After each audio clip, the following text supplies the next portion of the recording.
Every summer for the past few years, the combos on our back patio bloom with these little bright flowers that peek out from in and around the trailing plants in some of my pots. And these are the Soiree Kawaii Catharanthus that I get in my Suntory sample boxes.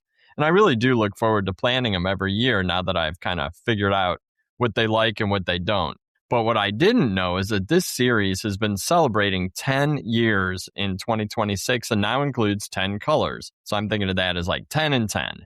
And Suntory's North American Sales and Product Manager, Lorentina Fielding, is here to tell us all about what the company has in store for Soiree Kawaii's anniversary year, as well as a little bit about how to grow these plants and how to be really successful in production.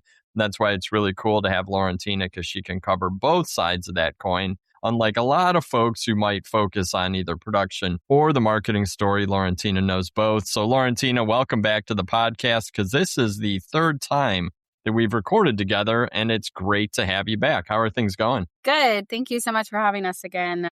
We've started to really enjoy these podcasts, so we appreciate you having us back. Awesome. And I know the listeners do as well. So where have you been traveling lately? So May really marks kind of the beginning of my busy season. So I just got back from Japan a couple weeks ago, and then I'm on the Southern Garden Tour now, wrapping up at Metrolina end of this week. And then next week we'll head out to flower trials in Europe.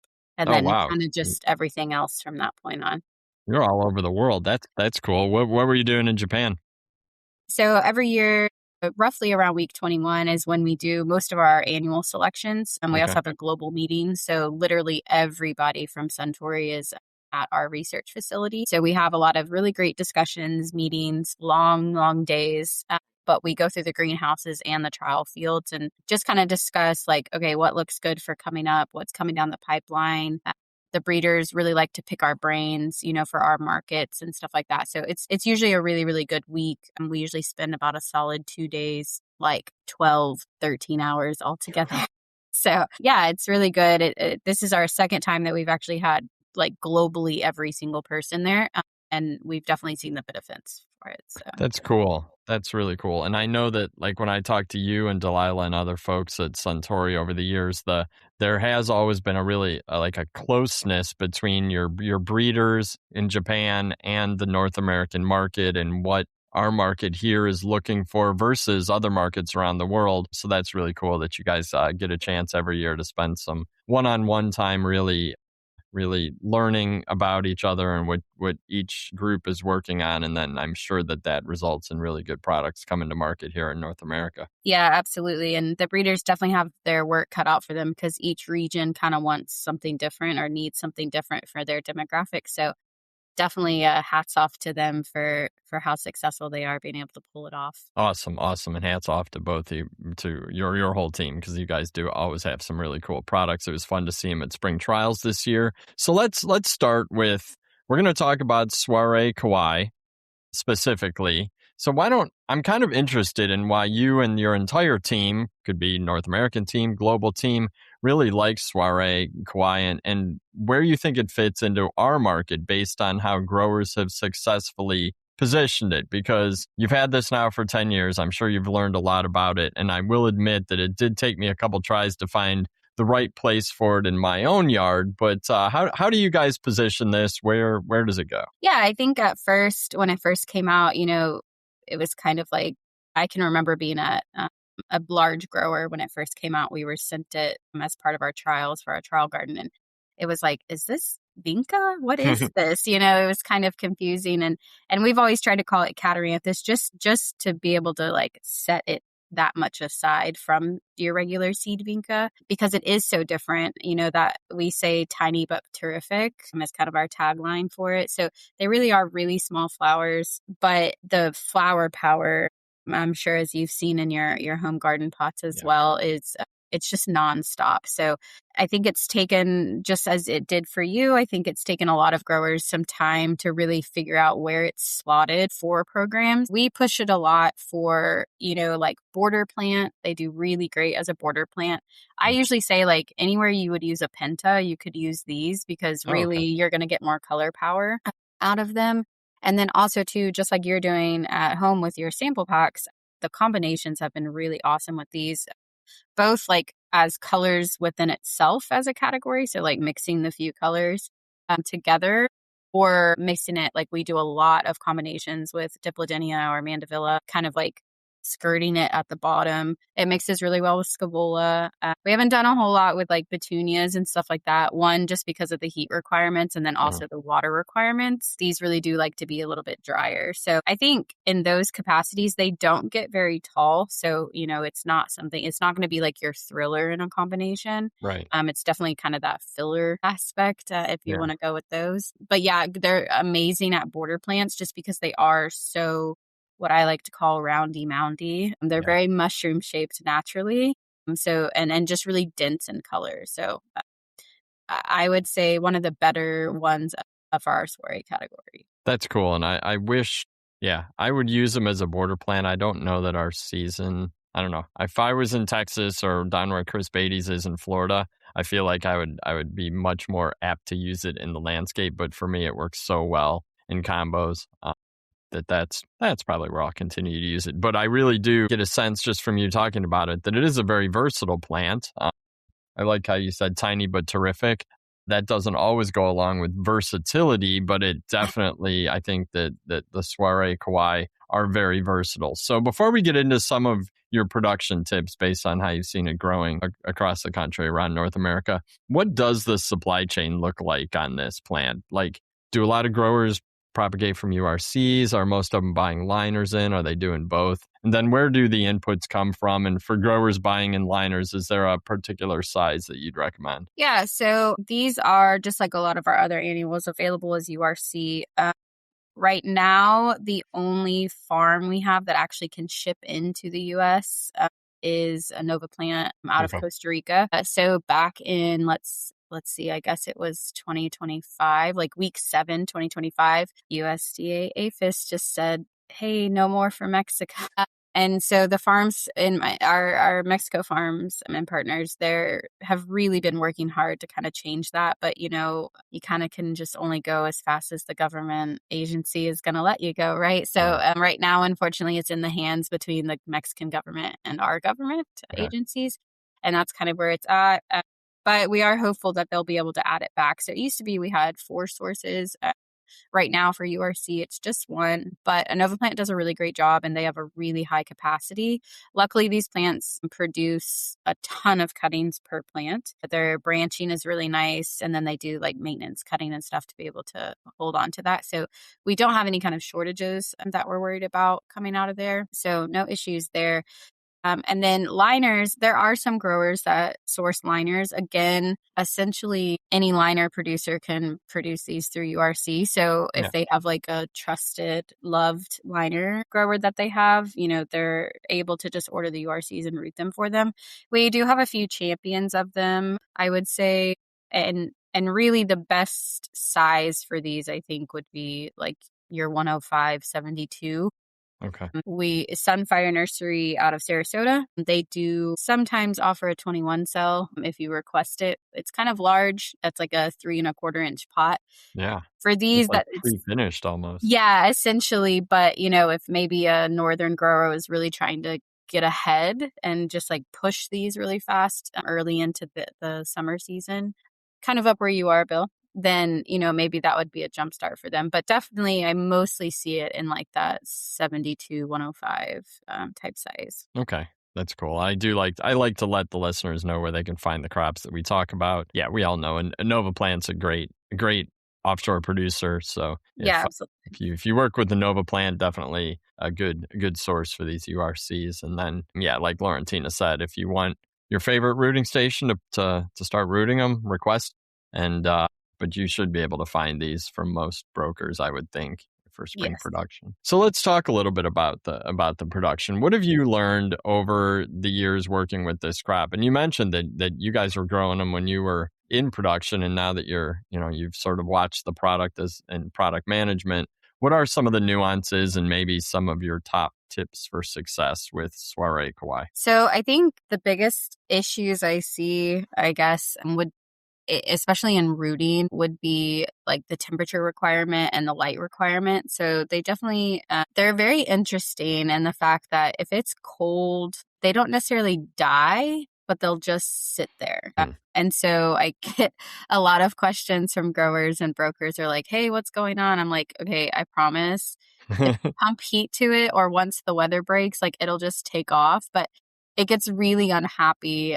It truly is more of a summer tropical product, right? Just like most vincas.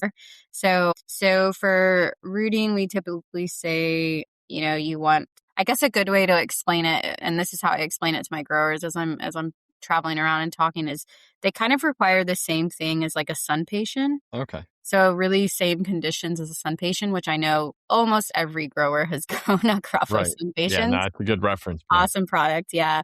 But it'll just be longer. So sun patients don't root quite as long. They're pretty quick turn on in propagation. These will just be closer to like a 5-week propagation time. So we say, but like for rooting, if you're keeping it between like 75, 80, they're the most happy. I know that's not possible for everybody, but most growers will have like at least a little section of their propagation that they're keeping pretty warm for other Yeah. stuff. So I haven't really run into anybody being like, there's no way I could do that, So for root. propagate them in the warm house. Yeah. And then, night temperatures, 65, 60, usually okay. So it's really more about the average day temperature. Anything else that growers need to like watch out for? Is there, I mean, are they naturally compact? Are you like PGRing these or? No, they really are naturally compact. Okay. They do branch really naturally on their own as well. I do usually suggest almost on most of our products, but if you can just do like a small pinch, a couple weeks before you're transplanting, and then maybe another pinch about 2-3 weeks after transplant. Not necessarily like required, but you're definitely going to get a much like fuller plant. But then after that, they're just going to rock and roll and like do their own thing. So pretty easy. Yeah. I always just say like that mushroom, like roundy moundy shape. They're really, really, that's truly how they naturally want to grow. And then the other thing I would say, like you're asking about nuances, they definitely do like benefit from a drier period. So they do not like to be really wet. And so I know I can remember being a grower and a propagator, like you might have growers that are a little heavier handed on water. So just watch that with these. That is one of the things that will kind of set them into crash mode. So just put them on your benches that need a lot less water. Okay. No, that makes sense. And then 10 colors, are they pretty uniform? Yeah. So the only one that I would say is out of uniform of the other ones is let's see, it would be the coral. And that was one of the first 3 colors. Sure. It's a little bit more vigorous than the other ones. I say a little bit because it's not like double the size or anything. But it does definitely get bigger and taller. We kept that one in the mix because a lot of landscapers use it like on its own. They just really like that color and that vigor.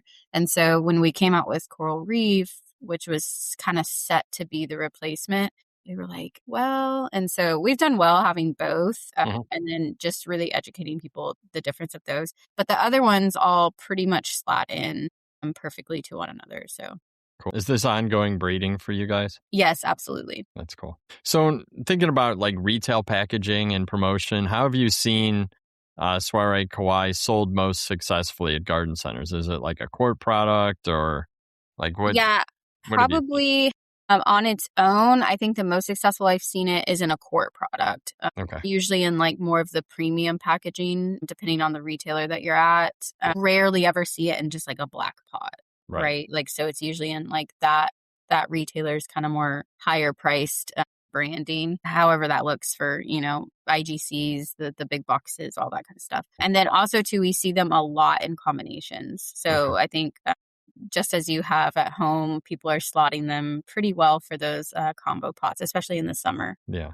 And I think, put it with any other sort of heat loving tropical type plants in a combo, and they're going to play well together. Yeah, absolutely. Cool. So let's talk about some of the cool and fun things that you guys are doing to celebrate the 10th anniversary of Soiree Kawaii. Because I read, and it was cool, you and Delilah sent me some information so I could study up on this product and some of the promotion that you're doing. And so I was just interested in this Girls Inc. program, which is like this nonprofit organization that a portion of the royalty is going to go to. And when I clicked on it and started reading about this organization, I was like blown away. They were legit established after the Civil War. Yeah, Like, they've been around for I read really. that. I was like, wait, what? And then I looked into it a little bit more. It was like 1864. I was like, oh, wow, this has been around a long time. And it's like, it's an organization that teaches leadership skills to girls. Something, I mean, I'm the father of 2 daughters. I think that's so important and so cool. So and I'm sure there's a lot more to the story, but how did you guys pick this organization? Tell me a little bit about why you guys support Girls Inc. and maybe how like growers or retailers can tell this story. I just threw a bunch at you right there, but Yeah, Girls no, Inc. is that's the okay. organization. Tell me about that, how that evolved. Yeah, no. So I guess it was about 7 or 8 years ago, maybe. So kawaii means cute in Japanese. Okay. That's the direct translation. And so if you kind of know Japanese marketing, it's very cutesy. There's like, little caricatures or little girls or, just people and stuff like that. It's very, very cutesy marketing. And so we were trying to kind of bring some of that to this brand. And so we had like developed this kawaii girl. And with that, we really want, obviously we do plants, all that kind of stuff, but we definitely recognize that there's more than just the bottom line, right, to everything. And so Delilah was searching around for just different organizations. And, of course, you have like Girl Scouts and this and that. And we definitely wanted to target, like a younger type organization. Well, she found Girls Inc. and we all started kind of researching. And just like you said, we were like kind of blown away by how long they've been established, how many chapters they have, and just really what they do, like they will like help. And it's all ages, girls, like all the way up to 18. So like they're helping with interviews for jobs or college interviews or just life skills and like after school and summer programs and all that kind of stuff, all at local chapter levels. So it really like resonated with all of us. And that's kind of how we landed on Girls Inc., I guess, if you will. And since then, we've done a few different things, but, a portion of our royalty for all of the sales of Soiree Kawaii does go back to Girls Inc. every year. So we do give them a check at the end of the season once we've collected royalties. And so that's been a really great partnership. Girls Inc. is an amazing organization. They do a lot of good things for, I would say, mostly kind of inner city, lower income type areas, but they do have some chapters just in general. And it's not like it's like limited to those kind of people or, that demographic. And so, no, it's been really, really great. So I think we're going on maybe 6 years. Oh, wow. Yeah, Delilah will probably end up correcting me on that, but I think it is 5 or 6 years now. That's awesome. I'll put a link to Girls Inc. in the show notes because I do encourage folks listening, just check out this organization, whether or not you're buying Soiree Kawaii, hopefully you are, but even if you're not, like this is just one of those organizations that I think it's good just to have some awareness of the impact. Yeah, you might have an organization close to you that you didn't even know about. Yeah. So, that's really good. And then what was the other thing you asked me about? On top of that, it was really just that, like how you guys came to find Girls Inc. as a partner and in that relationship. So one of the other things you guys are doing for this 10th anniversary is really pushing. Well, I don't know if it's for the 10th anniversary, but you're pushing this red, white, and blue combo theme using the different colors in the series. And I was guessing that's probably reflecting the 250th birthday of our country. But talk a little bit about that and just Soiree Kawaii in general in combos, because you got 10 colors. Got to believe you've got some good combo recipes. Yeah, absolutely. So one thing directly with the brand, we did celebrate. Delilah worked on kind of doing like a whole rebranding. So all of the marketing material and branding for the soiree, all of the soiree lines. But specifically, we're talking today about the Kawaii. So they all kind of got an upgrade. And we felt like after 10 years, kind of celebrate that and do a little bit of a revamp there. So that is something we do. But we have been focusing, as I think maybe everybody has this year, on the red, white, and blue for the 250th. So I am not going to give away the surprise, but there will definitely be something super awesome to check out at the top of the escalators at Cultivate using the Kawaii. So we're definitely really excited about that project. And then, I think probably what you're talking about is we have the Lady Liberty branded combo. Yeah. So that is our blueberry kiss, red shades, and white peppermint all mixed together. It's a really, really great summer combo, especially just in like a little 8-inch color pot. Or if you want to like drop in like a red mandevilla in the center, or something like that. We've been doing a lot of that kind of combination as well. So, and then we also have our berry blast. It's not red, white, and blue, but it's also a really good combo. Our GM TJ Higgins always says it looks like it should be like a coloration of Tic Tacs or something. Nice. Just the way the colors are. It's a little bit more monotoned as far as the colors are, but it's a beautiful combination as well. So I would say growers, if you have Soiree Kawaii in the greenhouse, it's probably a good idea to maybe put together some of these combos because it is like perfect for tabletop decor for summer parties. And I was just thinking we're having a graduation party at our house this coming Friday, and it would have been awesome to have. Like that would have been the perfect plant to put on the tables. But I think like there's still plenty of time to take what you have in production and make tabletop combos for 4th of July and things like that. So. Oh, yeah, definitely. Especially in the South where we've already started really heating up early this spring season. And then speaking of combos, you guys, I noticed in some of the promotional material you sent over that you guys are promoting a couple of container design challenges too, right? Tell me about those. Yeah, so that's something we've done with a few other of our brands as well. So this year especially, so roughly about a dozen container designers. They're all part of this organization that's called Digging In. Okay.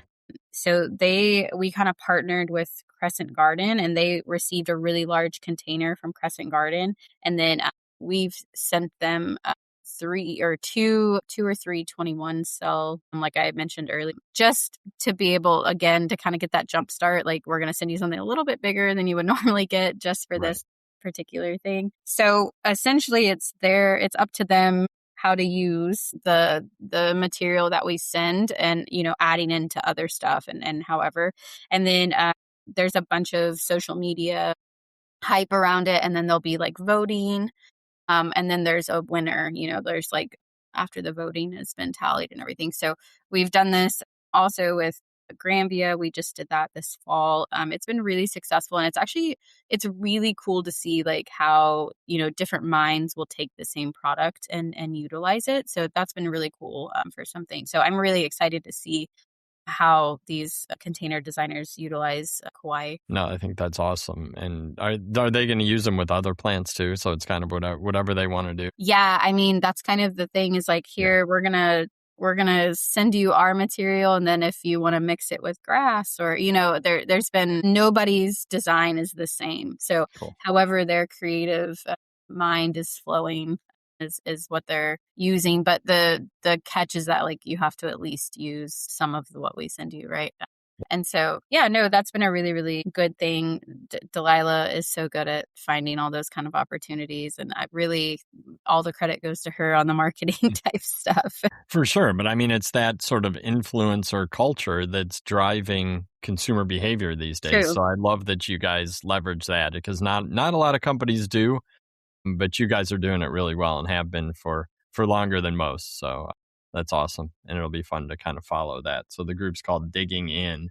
And I'm sure that we'll hear more about that social media campaign or see pictures in upcoming promotional materials from Suntory because you guys always do that well. Cool. All right. Let's wrap up by talking about, actually, I do have one more question after this. So we're not quite going to wrap up yet. Okay. But for now, let's talk a little bit about Cultivate because like you said, there is something coming that you're not going to tell us about at the top of the escalators, but I know that you guys do always have awesome displays at the show. Your booth is always themed to the hilt. It's one of the most fun booths that I always go and seek out on day one, mostly to see you guys and talk to you guys, but also to see what you have going on. I remember you guys have had like campers. You've had like some of the coolest displays over the years. So I know you have big plans. What should the listeners expect to see in Columbus this July from Suntory? Yeah. So at the show, the past couple years, we've really started highlighting the new stuff, especially because I think it's not we're not always able to show everybody, right, throughout the season. And not everybody can make it to like the regional trials and stuff like that. So we've definitely been trying to be better about showing the new stuff, but then also, okay, here's the new item. Here's kind of its sisters within the brand, or, like, for example, we have a new heavenly petunia. Mm-hmm.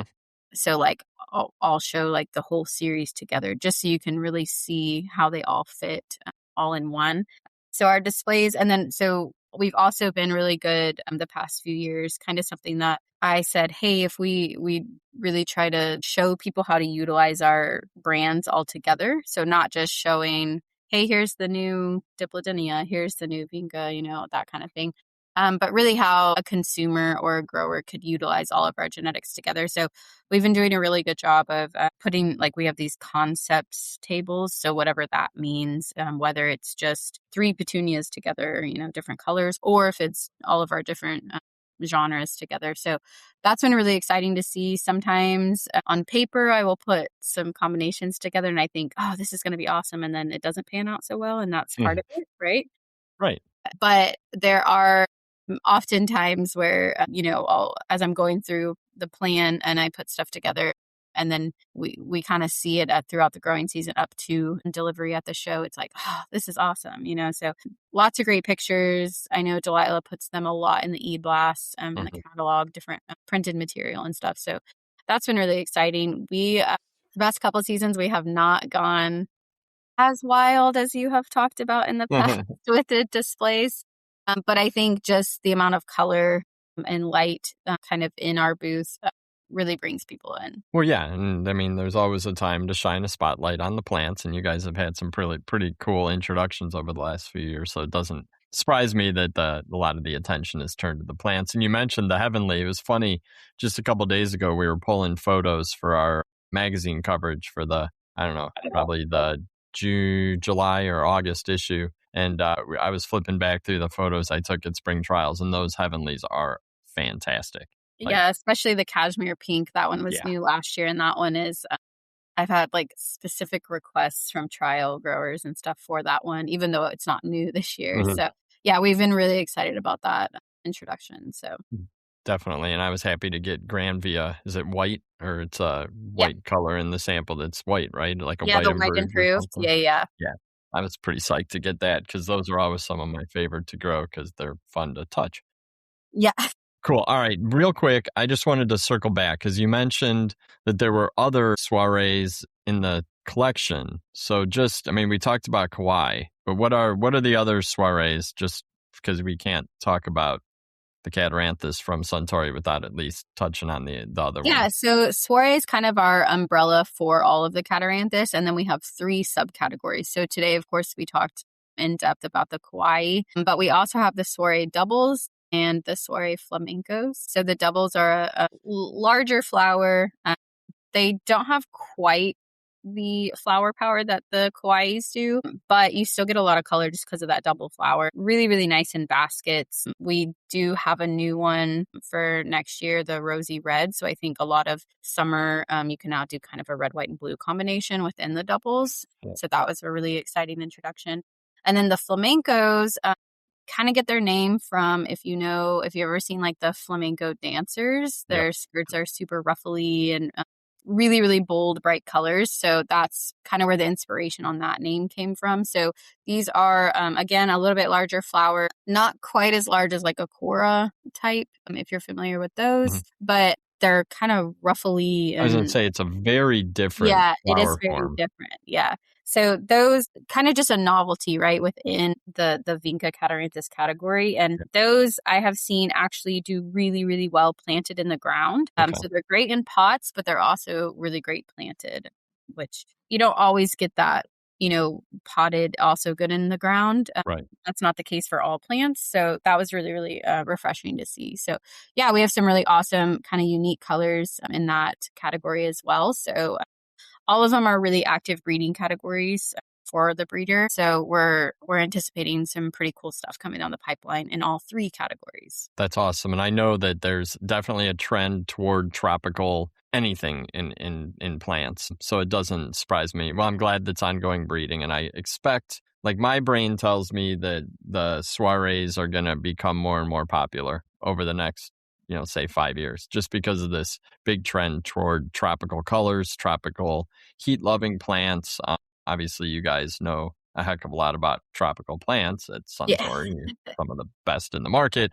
But this, I think, fits right into that. So it was really fun to hear more about all 3 series, but especially the Kawais. So thank you so much for all the great Soiree Kawaii production info. I always like talking to you because you talk like real world grower stuff about how to produce these plants successfully, and then all the cool things that you and the Suntory team are doing to celebrate the plant's 10th anniversary. So as we close, is there anything we missed? Is there anything you want to reiterate? And then where can listeners find out more about Suntory products or reach out with questions? I think really we covered everything. Awesome. Yeah, your questions were good, and with everything like that. So all of our information is always at suntoryflowers.com.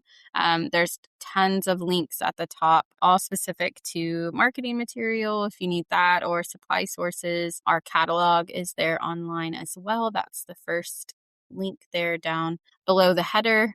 So yeah, tons of information. Then of course, you're always welcome to reach out to any of us on the North American team with questions. We're always here to answer. Awesome. I will put links to those in the show notes. I'm also going to put a link to sign up for the eBlast. I'll find it because it's very consistent and it always has good information in it. So it's not junk mail. It's really good stuff. So yeah, it's awesome. I'm going to put a link to that as well because you mentioned it and it occurred to me hopefully people are signed up for that. So awesome. Once again, Lorentina, thank you so much. I always appreciate your willingness to jump on a podcast during your busy travel season. I mean, you're not even at home right now and you're jumping on a podcast to talk through it with me. I love your dedication, and I'm sure that we will catch up again soon, definitely in Columbus, maybe before then. Take care. Awesome. Thank you. And I'm Bill Calkins with Tech on Demand. Subscribe to the podcast. That way you'll never miss an episode. You'll hear more great episodes like this one. We talk production, we talk marketing, we'll talk just about anything flower and plant related. So on behalf of the entire team at Suntory and the team at Ball Publishing, thanks. Take care out there. Have a great summer.